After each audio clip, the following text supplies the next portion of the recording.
Nós não queremos a sabedoria humana, como diz o apóstolo Paulo, mas aquela que vem do teu trono, Senhor. Então fala ao nosso coração nessa manhã. Queremos encerrar esse encontro de adoradores, o Senhor falando mais uma vez ao nosso coração. E a glória, a honra, tudo sejam dadas a Ti, Senhor. Pois nós oramos em nome de Jesus. Amém.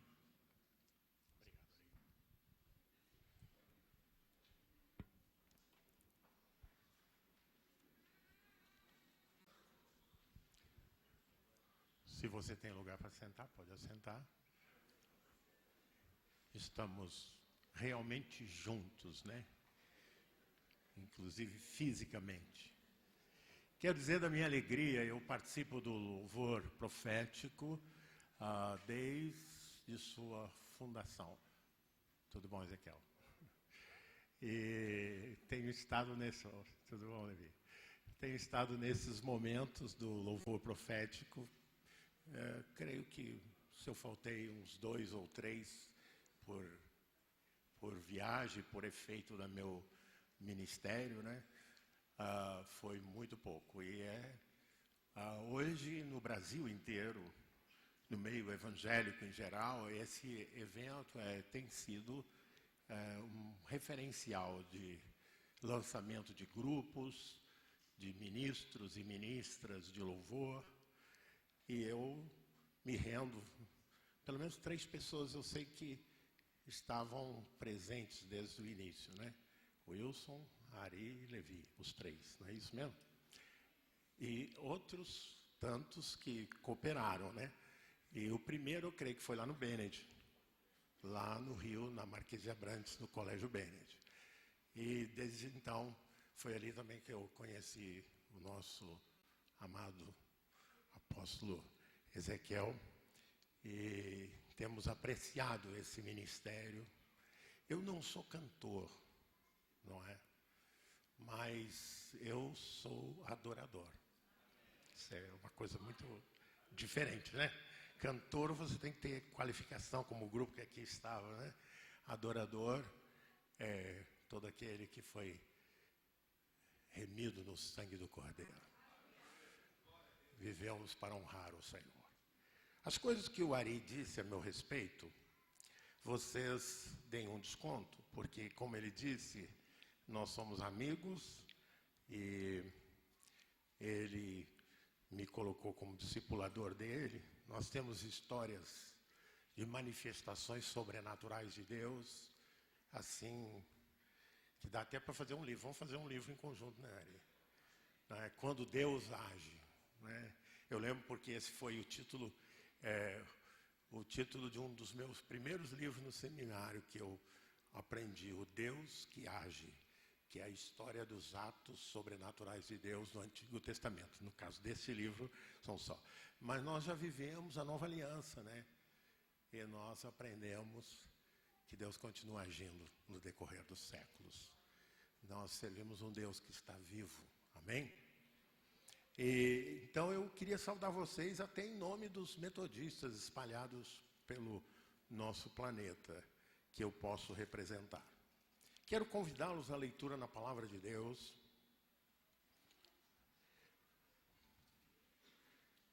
No Evangelho de Marcos, no capítulo 1.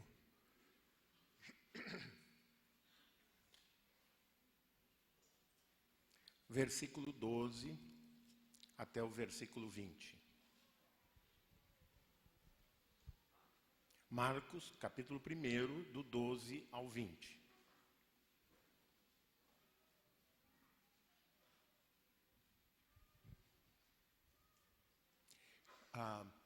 Aqui eu tenho que apelar ao nosso patrono na fé, o reverendo John Wesley, dizia que os evangélicos, o povo de Deus, lê as escrituras em pé. Então eu vou pedir a vocês a bondade de ficarem em pé mais uma vez.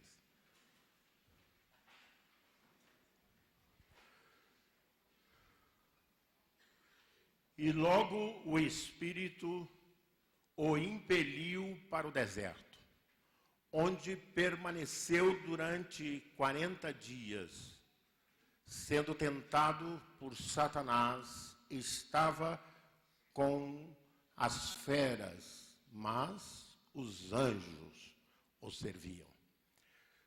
Depois de João ter sido preso, foi Jesus para Galiléia, pregando o evangelho de Deus, dizendo: o tempo está cumprido e o reino de Deus está próximo. Arrependei-vos e crede no evangelho. Caminhando junto ao mar da Galiléia, viu os irmãos Simão e André, que lançavam a rede ao mar porque eram pescadores.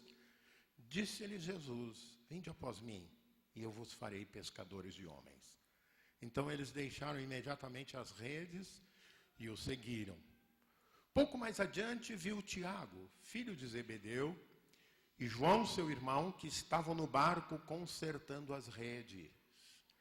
E logo os chamou, deixando eles no barco, a seu pai Zebedeu, com os empregados, seguiram após Jesus.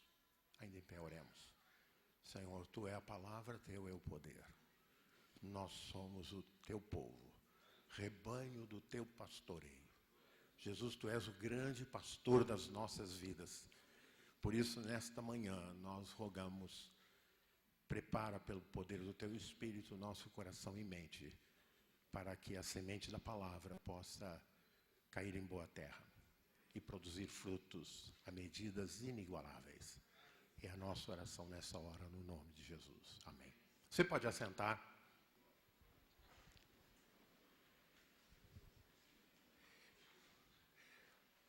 O meu ministério como bispo é um ministério circunstancial. Eu sempre digo que eu venho sendo reeleito bispo desde 1988, portanto, agora, esse mês, eu estou completando 25 anos da primeira eleição.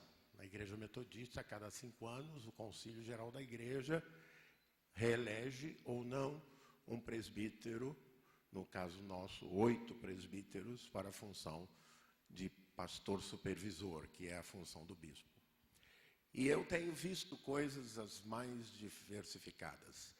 E uma característica, aliás, 2 características no meu ministério que eu queria repartir com vocês, que eu entendo que são muito típicas do protestantismo, da igreja evangélica, e que deve ser marca na vida de todos nós. A primeira, eu sou um apaixonado pelas Escrituras Sagradas e tenho me dedicado, o pastor Ari sabe disso, todo mês os pastores recebem uma carta pastoral com um estudo bíblico meu, tratando dos temas assim contemporâneos, mais diversos, à luz da palavra. E a outra é paixão pelas almas. Não é? John Wesley, o fundador do movimento metodista, ele dizia uma frase muito típica e muito objetiva. Ele dizia: nada saber se não ganhar almas. E uma das viradas da igreja metodista, que foi muito marcada pelo evangelho social, em que a missão acontecia no social durante muitos anos no Brasil, foi exatamente recuperar a paixão evangelística. Então, eu tenho dito que estou indo no meu último período, né? Devo aposentar após esse período, que é exatamente até 2016. Mas eu não vou deixar nunca de ser evangelista. De bispo eu vou deixar de ser, sim.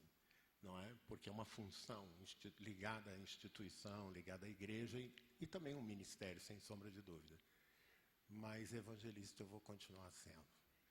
Eu tenho imenso prazer em falar de Jesus para as pessoas. Ver uma pessoa nascer de novo, pela obra do Espírito Santo. Deus tem me ensinado muitas coisas sobre isso. E por que eu estou dizendo isso para vocês? Porque eu fui convidado a falar um pouco sobre a pessoa de Jesus e o ministério de Jesus aqui com vocês. Né? E antes de entrar na consideração do texto, eu preciso dizer para vocês que vocês são adoradores, são ministros e ministras de louvor, a maioria, e outros tantos apreciadores, né? E estão aqui por isto. Mas todo e qualquer ministério na igreja toda e qualquer tarefa que Deus põe nas suas mãos é para fazer conhecido o seu nome, o seu poder, a sua misericórdia, o seu perdão. Nós precisamos, como igreja, nós precisamos, como ministros e ministras na casa de Deus, nos perguntar com frequência: quantas vidas estão sendo alcançadas pelo meu ministério? Não é raciocinar em termos da sociedade capitalista de números, mas raciocinar em termos de vidas. Eu lembro, Davi Ponciano foi um companheiro nosso, meu, do pastor Ari, de outros que aqui estão, participou do louvor profético no início, já falecido. O Davi foi ser pastor na central de Niterói e tinha lá um irmão que era o eterno guia leigo da igreja. Hoje não existe mais essa conformação, né? Um substituto do pastor chamado guia leigo. Hoje existe o Ministério de Apoio Pastoral, algumas pessoas que auxiliam o pastor nas lides pastorais. E ele chegou naquela igreja e começou um mover de avivamento na igreja central de Niterói. E Deus começou a mover, trazer novas pessoas, e esse irmão foi confrontar o pastor, não é? E disse para ele: pastor, quero que o senhor saiba, o senhor era médico, né? Depois se tornou um evangelista super avivado, e o que eu estou contando era um testemunho que ele mesmo dava, o irmão Arlindo Mendes. Ele disse: pastor, o senhor precisa me ouvir, porque eu não lembro bem, mas algo assim. Tem 26 anos, 28 anos que eu sou o braço direito do pastor aqui. E eles estavam na casa desse irmão. E o pastor Davi olhou para ele e falou: e quantas pessoas na igreja vieram a Cristo através do seu testemunho? Me diga o nome de algumas. Ele olhou para um lado, olhou para o outro. Ah, não, isso não importa. Ele falou: eu estou aqui porque isso é a coisa mais importante que eu venho fazer nessa igreja. Ajudar a igreja a ganhar vidas, tocar em vidas, transformar vidas para a glória do nome do Senhor. Assim que a melhor síntese quando nós pensamos no ministério de Jesus, não é? A melhor síntese do ponto de vista direta e até fulminante e reconhecido pela maioria dos estudiosos é o Evangelho de Marcos. Primeiro, porque ele reflete paixão. Todos os evangelhos refletem paixão. Mas o Evangelho de Marcos, que foi o primeiro a ser escrito, ele é uma manifestação imediata da experiência de Jesus como Senhor e Salvador. Diz a história que Marcos era filho de Maria e irmã de Pedro, diz a tradição. Há quem conteste, mas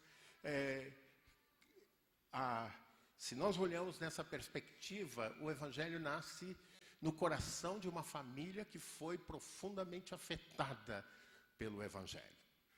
E nessa narrativa eu gostaria que você me acompanhasse. Se você fechou a Bíblia, eu peço que reabra no capítulo 1.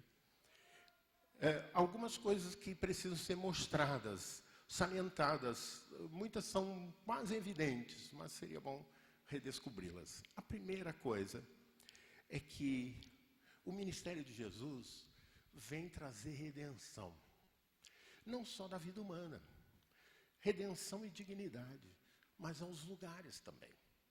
Vocês sabem que os lugares, nossas origens, marcam muito porque nos passam culturas, hábitos, algumas culturas muito boas e outras altamente pecadoras. Por exemplo, na maioria do Brasil, no sul, no nordeste, no norte, temos uma cultura machista, não é? Em que o homem é a figura dominadora, e isso tem trazido tristeza, humilhação e opressão sobre a vida de muitas mulheres. Então essa é uma cultura que o Evangelho tem que nos ajudar a superar, não é verdade? Eu lembro que fui fazer uma cirurgia na boca e eu me assegurando para não chorar de dor, né?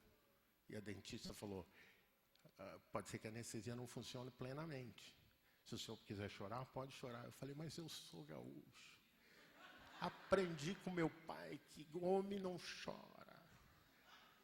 não é?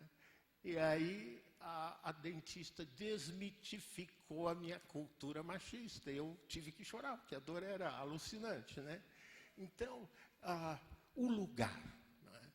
Jesus começa o seu ministério quebrando paradigma, revertendo coisas. Esse lugar, né, um lugar específico, uma praia do Mar da Galileia, ou o deserto. Ambas as coisas têm profundo sentido dentro da cultura bíblica e dentro dessa que a gente chama de fenomenologia, ou seja, o deserto na Bíblia é sempre um lugar em que você precisa aprender a depender de Deus. É um lugar necessário. Porque não há nada que você possa extrair do deserto para o seu sustento. Você aprende a depender de Deus. A história do povo de Israel no deserto, ela é emblemática, ela é ensinadora, porque Deus sustenta eles. E algumas coisas, eu diria, quase que é um anacronismo histórico dizer, mas eles tentaram o princípio da acumulação, que é o princípio que rege a nossa vida moderna, cotidiana. Acumular para garantir o futuro. Todos nós fazemos isso, né? Agora, os pastores metodistas têm pecúlio já há muitos anos, né? Já é um direito do pastor. 8% do subsídio pastoral é recolhido numa conta de pecúlio.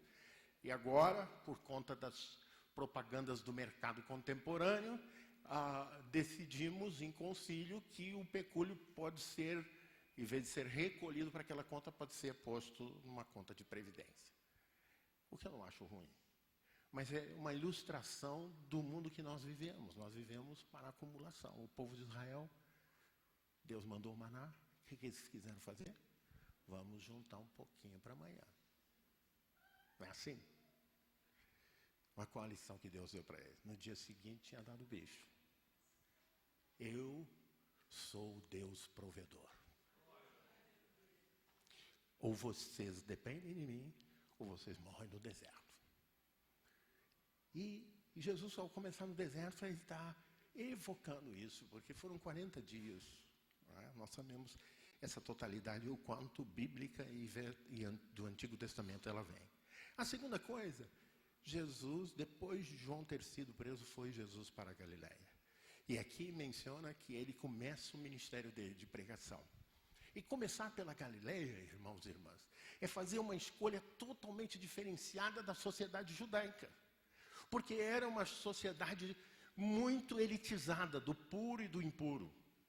Depois que eles voltaram do cativeiro, as famílias foram classificadas como famílias impuras, famílias com mancha leve e famílias puras. E o Sinédrio, ou Saedrim, se você quiser, era composto por 70 anciãos, chefes das famílias puras. E nesse contexto, Samaria e Galileia era o fim da picada, para usar uma expressão típica da minha terra. Era o horror. Porque a palavra Galileia tem origem no termo hebraico goim, que significa gentio. Por isso, ó tu, Galileia, terra dos gentios. Então, a grande expectativa da revelação do Messias, que também vai acontecer com Jesus, é que fosse no território sagrado de Sião, em torno do Monte Sião, que o Messias se revelasse ali. E que o Messias se revelasse para demonstrar a sabedoria dos sábios de Israel e a pureza do sacerdócio levítico de Israel. Jamais o Messias deveria, segundo o consenso deles, começar seu ministério numa terra considerada impura. Então eu quero dizer para vocês que nós vivemos esse conflito hoje. Eu conheço membros de igrejas evangélicas que, para preencher uma proposta de emprego, procura um amigo ou um familiar que viva fora da favela para colocar o seu endereço. Porque o lugar, a favela, hoje o lugar é impuro, no conceito da sociedade contemporânea. Por mais atitude misericordiosa, por mais ação social que nós façamos, eu preciso ser honesto. Nós temos muitas igrejas na favela, no Rio de Janeiro. E sempre é uma dificuldade de encontrar um pastor que esteja disposto a morar na favela e pastorear lá da favela. É a Galileia contemporânea. Agora, eu quero dizer que Jesus elege o não lugar para ser um lugar. É lá que ele caminha sobre o mar, é lá que ele realiza sinais e prodígios, para dizer: o Deus da Bíblia inverte os valores. Então, se você se sente pouco prestigiado por ter vindo de um lugar estigmatizado, eu quero dizer para você que você está no bom lugar, porque é ali onde Deus também quer manifestar a sua graça e o seu perdão. Foi ali que Jesus começou o seu ministério, um lugar específico. A segunda coisa, Jesus tem senso de humor. A igreja, e aí eu digo todos nós, pastores, bispos, apóstolos e outros ministérios diferenciados, num certo sentido, não pode haver honra para isso. Porque Jesus começou a igreja com pescadores, colhedores de impostos. Não foram os religiosos que acolheram a palavra da vida eterna. Foi o povo simples e humilde. Pessoas específicas. Quando eu era pastor no Meia, a maioria de vocês nem era nascido. Foi lá que o Ari ia com o Samuel, não é? Para termos discipulados, tudo bíblico. Eu comecei o discipulado e olhei pessoas assim, pessoas que eu achava que valia a pena investir nelas. De umas 10 ou 12 pessoas, mais da metade me desapontou. Por quê? Era o critério do pastor, o homem, o ser humano.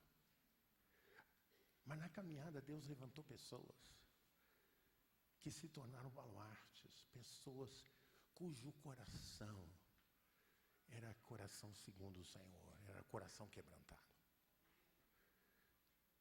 Quando Deus escolhe Pedro, quando Deus escolhe João, Tiago, né? Tiago e João eram os filhos do trovão, pessoas que, segundo um temperamento difícil. Ou seja, do ponto de vista bíblico, nós criamos, segundo tradição bíblica, óbvio, né? O ministério do pastoreio. Mas segundo a tradição bíblica, era a não religião, ou seja, não era a expressão, quer dizer, ou seja, você tem a revelação e ela fica nas suas mãos, do ponto de vista institucional da religião judaica. Mas eram pessoas com um coração que pertenciam inteiramente ao Senhor. Ensináveis, quebrantadas, abertas, pessoas específicas. E o interessante disso é que Jesus, ao chamar essas pessoas, ele chama pelo nome.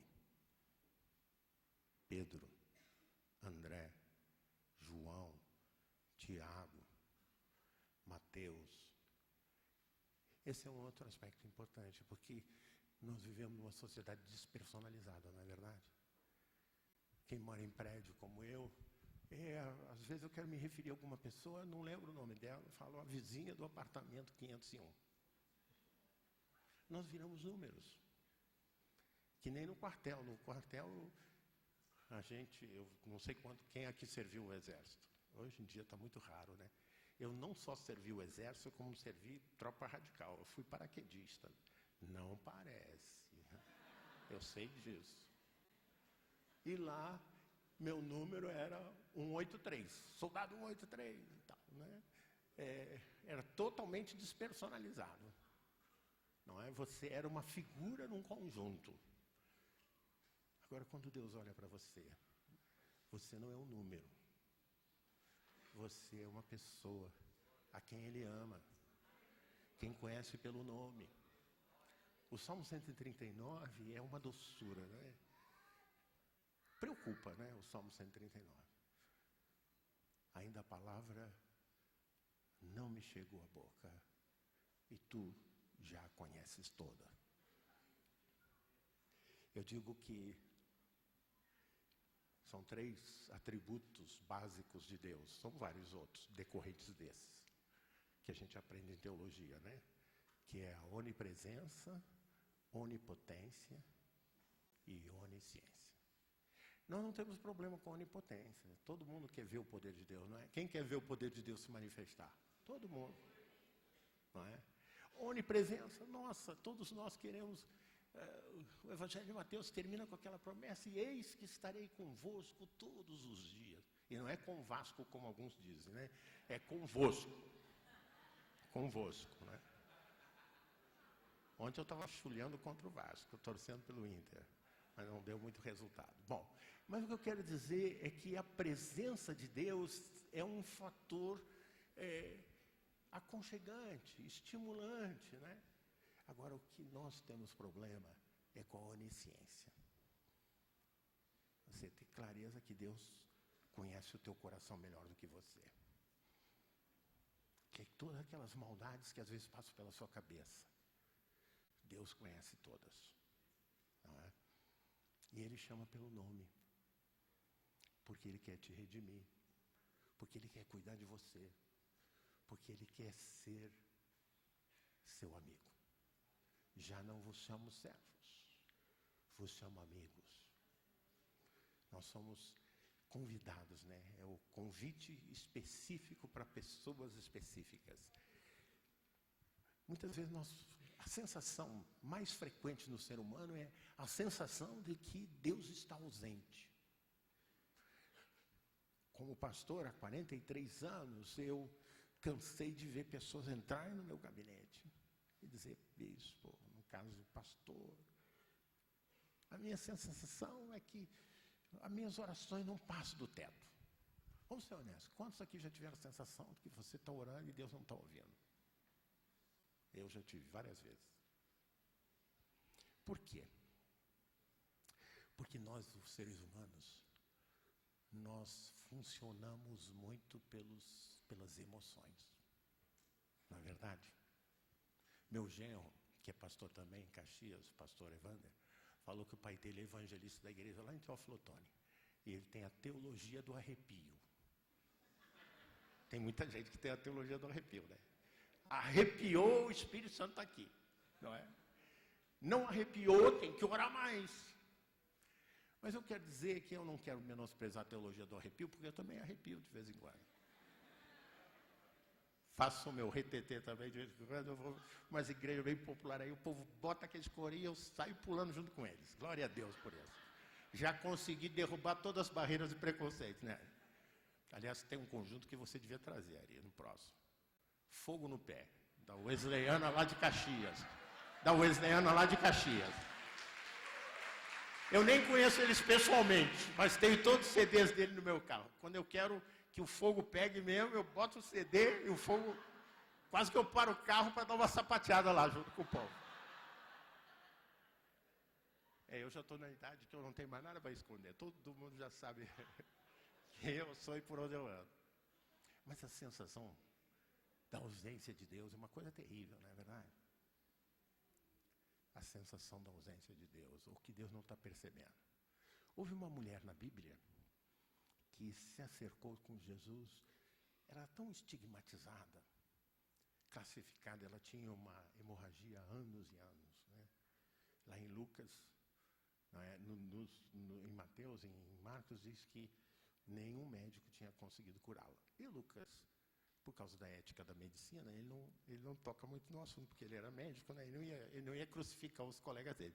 Mas o texto diz que ela se se acercou assim, furtivamente. Esgueirou-se no meio da multidão, porque ela sabia que se ela tocasse nas vestes de Jesus, ela ficaria curada. Mas ela pensou assim: eu sou impura, ninguém vai deixar eu chegar perto, então vou tocar nas vestes, vou sair, ninguém vai perceber. Mas Jesus, quando ela tocou, Jesus disse: alguém me tocou. Você não passa despercebido por Jesus. Ele te conhece e Ele quer investir na sua vida. E é interessante como nós, seres humanos, temos algumas limitações, porque os discípulos na mesma hora disseram: mestre, a multidão te oprime, te amassa, e tu dizes: alguém me tocou. Jesus disse: eu disse que alguém me tocou, porque de mim saiu poder. Diga para o seu irmão ao lado: de Jesus sai poder. Sempre, sempre, sempre sai poder. Além de pessoas específicas, há ministérios específicos. Disso vocês conhecem bem, não é? Cada um dos discípulos cumpriram um papel diferenciado.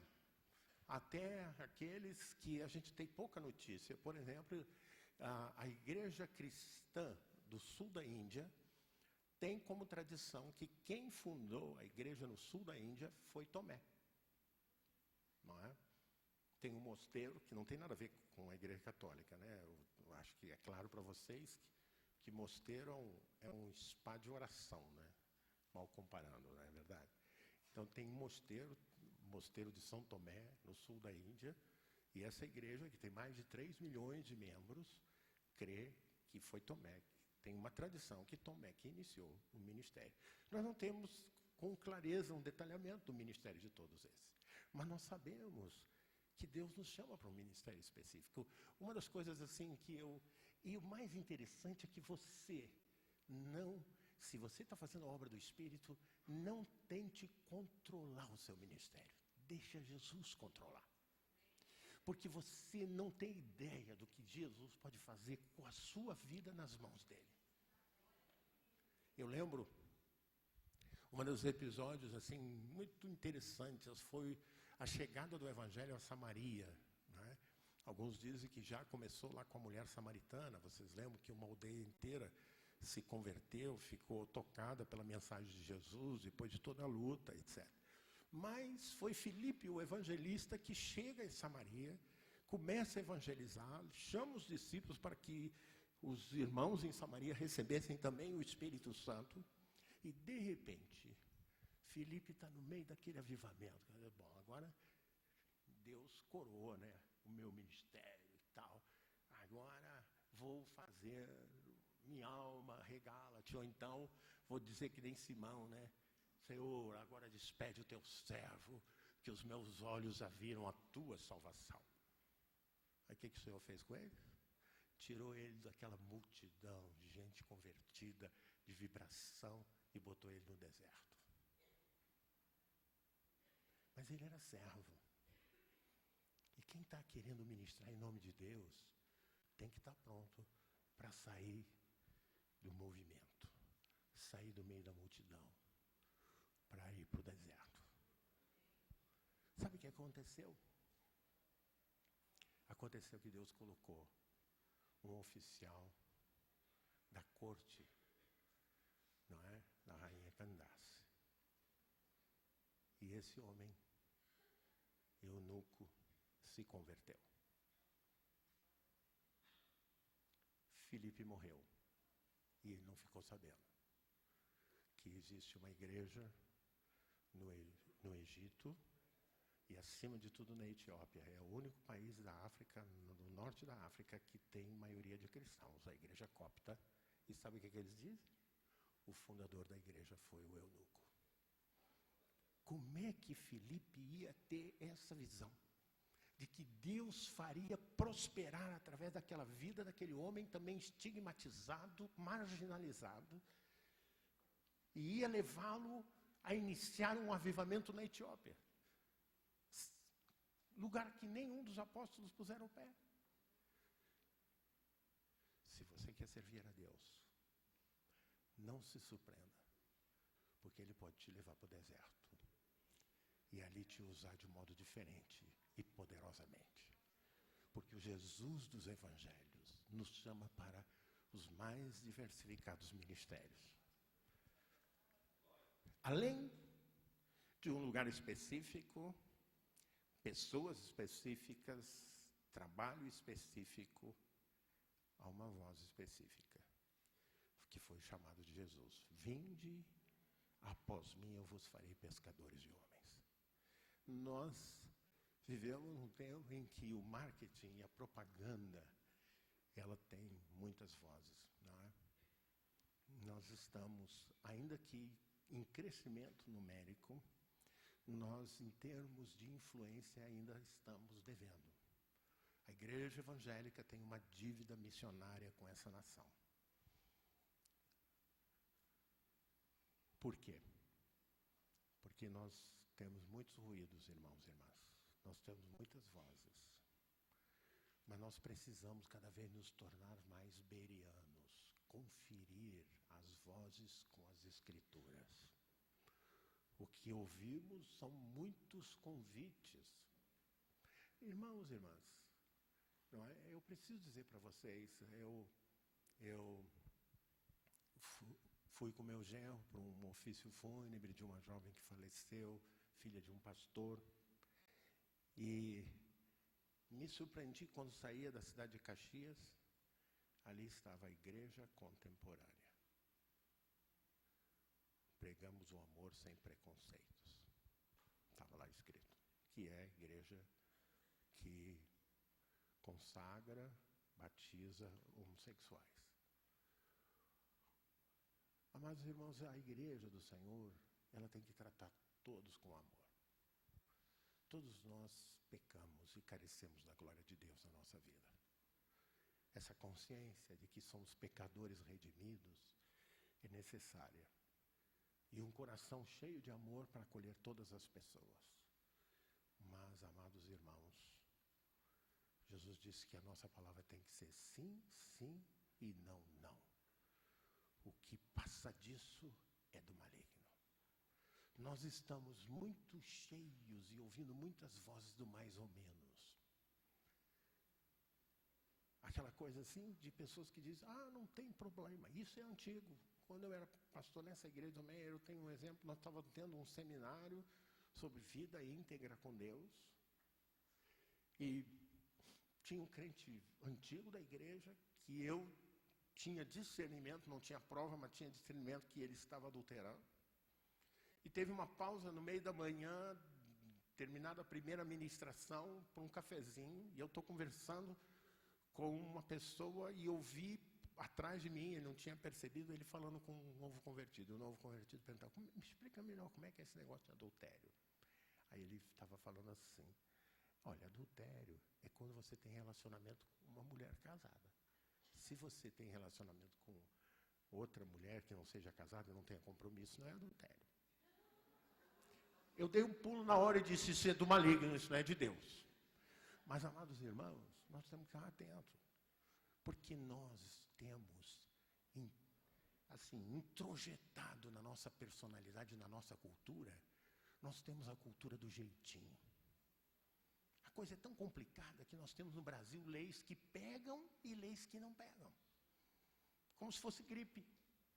Então, com facilidade, nós podemos transicionar dessa cultura para a nossa relação com a palavra de Deus. Isso é factível, isso não é factível, etc. E vamos relativizando os princípios. Outra coisa, nessa dimensão de voz, não é? Há um texto que eu não li, que poderia ter lido dentro da visão de Jesus, é que você e eu vamos ouvir, a trombeta vai soar. E todos, os mortos e os vivos, serão conduzidos à presença do Senhor.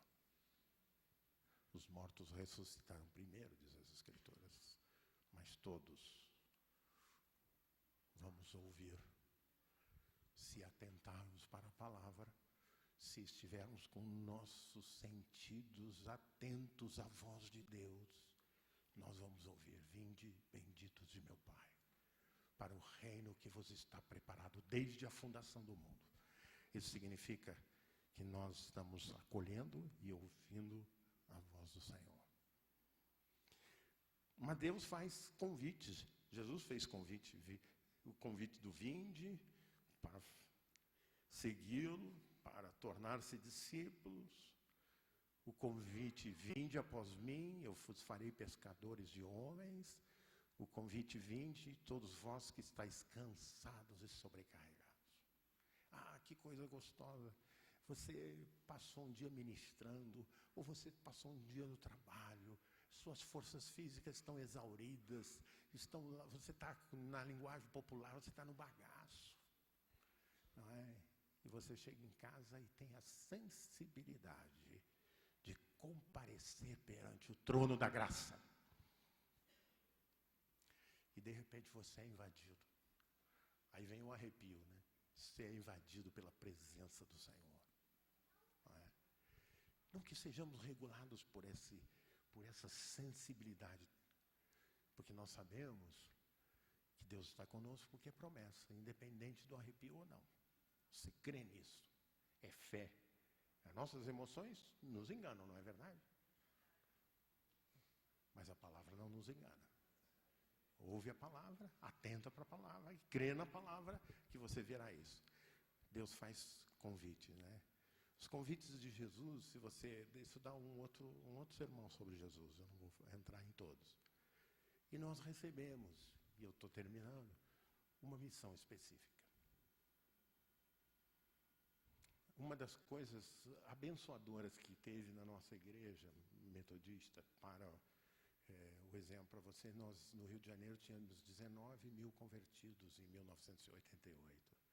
Hoje, nós estamos fechando a estatística de 2011 com 110.540 e poucos convertidos. Ou seja, em 22 anos, 24 anos, nós experimentamos um mover baseado, sabe no quê? Baseadamente, praticamente, em convite. Nós éramos uma igreja de cargos, a gente falava. As pessoas eram eleitas para isso, para aquilo outro. Não é? Eu vou falar uma heresia cívica. O reino de Deus não tem democracia, irmãos. Você até pode eleger Deus como Deus, mas a sua eleição de Deus como Deus não faz ele mais Deus nem menos Deus se você não o eleger. O reino de Deus é composto de carismas, ministérios. Eu não sei qual o seu ministério, mas eu peço a você, em nome de Jesus, não seja alguém que está na igreja para esquentar banco. Porque a nossa grande tarefa, como eu disse no início, é ser instrumento de Deus para a glória do nome de Jesus na vida das pessoas. Certa ocasião eu vinha de Macaé, depois de passar um fim de semana ministrando na nossa igreja e numa outra igreja de bairro, na Central e outra igreja. No meio do caminho, um policial fez sinal pedindo carona. Pediu carona. Como era policial, eu confesso que hoje em dia a gente tem medo de dar carona, né? Mas era um policial, eu parei, ele entrou. No que ele entrou, sentou do meu lado, tinha um bar assim, com vários homens na porta e tal, e algumas mulheres. Ele falou: tá vendo aquela morena? Ó, falou assim para mim. Eu virei para ele e perguntei assim: você é casado? Ele falou: sou. Falei: isso é adultério. Ele falou: o senhor é crente? Eu falei: não, eu não sou só crente, como eu sou pastor na igreja. Ele falou: isso é coisa da minha mulher. Ele falou assim para mim. Aí quem não entendeu fui eu, né? Eu falei: como coisa da tua mulher? Ele falou assim para mim: é que ela é crente, vive orando por mim, eu vou pedir uma carona, peço carona logo para um pastor. Só pode ser coisa da minha mulher. Eu falei: é sim, pode ter certeza que é. Eu não costumo dar carona, estou te dando carona. Aí fomos compartilhando o evangelho. Quando chegou ali perto de Manilha, ele ia descer, eu virei para ele: alguma coisa que te impeça de receber Jesus agora como Senhor e Salvador? Aí ele já estava emocionado, né? Falou: não. E ele ali no carro, ele orou recebendo a Cristo como Senhor e Salvador. Eu quero dizer para vocês, eu quero dizer para você que não é difícil. Não é difícil. Sabe por quê? Porque o Espírito Santo vai na frente. Abre a boca e fala do teu amor por Jesus para as pessoas. Diga isso para o irmão. Abre a boca. Fala do teu amor por Jesus. Não, porque nós funcionamos muito no termos capitalistas do resultado, né? Então a gente fica com vergonha. A gente, agora tem o tal conceito burguês da privacidade. Não podemos invadir a privacidade, mas o inferno está invadindo por propagandas obscenas, pornográficas a vida das pessoas. As pessoas estão se deixando invadir dentro do seu escritório.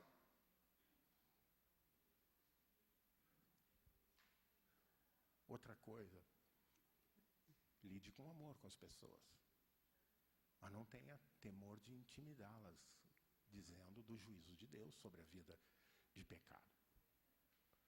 Eu tenho um amigo de muitos e muitos anos, presidente da organização Palavra da Vida, Harold Heimer. O Harold é um tremendo evangelista, toca trombone e tal, não sei quantos conhecem. Ele atua mais em São Paulo. E ele dizia assim para mim, porque ele, quando faz apelo mesmo. O pecador sente que tem fogo em volta dele, o inferno está chegando perto, né? E alguém perguntou para ele, Haroldo, você não tem preocupação que as pessoas acabem aceitando Jesus por temor? Ele falou, não tenho não. Eu prefiro que elas vão com temor para o céu do que alegres para o inferno. Entendeu? Esse é o recado. Tratemos com respeito, tratemos com amor, mas não nos intimidamos por anunciar toda a mensagem. Amém? Eu gostaria de oferecer uma oportunidade de um pedido específico. Eu estou falando de coisas específicas, né? Lugar específico, pessoas específicas. E eu creio que o Espírito de Deus está passeando no nosso meio. Quem sabe você tem um pedido específico para colocar no altar de Deus.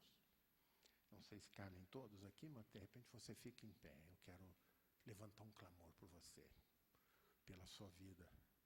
Quem sabe há obstáculos na sua vida familiar, a que a dispensação da graça e do poder de Deus seja maior na sua vida. E nós estamos abrindo esse espaço para um pedido específico.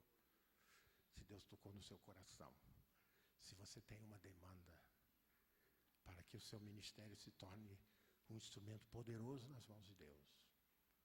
Se há algum pecado que Satanás, que tenazmente te assedia, tem frequentemente te ferido, se colocado no seu caminho.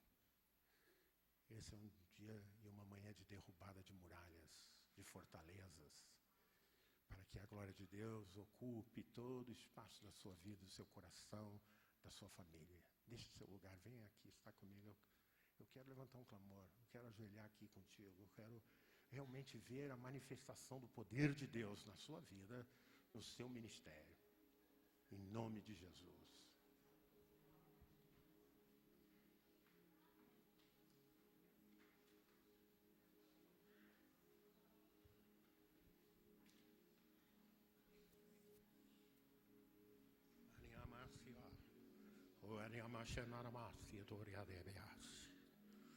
Ó Santo de Israel, Deus vivo, oh aleluia, oh glória a Jesus, meu Deus, meu Salvador, meu Senhor, tem compaixão de nós, ser propício a nós pecadores, Senhor, e abençoa, Senhor, irmãos e irmãs que aqui se encontram, que sentem necessidade de, Senhor, direção, que sentem necessidade, Senhor, de derrubar barreiras, de romper paradigmas, Senhor, para que a sua vida se torne cada vez mais abundante na obra do Senhor e na seara do Senhor. Em nome de Jesus, Senhor, toca. Em nome de Jesus, Senhor, visita. Em nome de Jesus, Senhor, remove. Em nome de Jesus, Senhor, batiza com Teu Espírito Santo e com fogo, Senhor. Enche esses corações com Tua graça. Cria nesse coração uma sensibilidade e uma repulsa ao pecado e à morte, Senhor. E enche o Senhor da vida plena de Cristo Jesus, do conhecimento da Tua palavra, do dom de discernir espírito, Senhor, da palavra de conselho e de sabedoria, Senhor. Para que o Teu filho e a Tua filha possam ser usados, ó Deus, na Sua igreja, na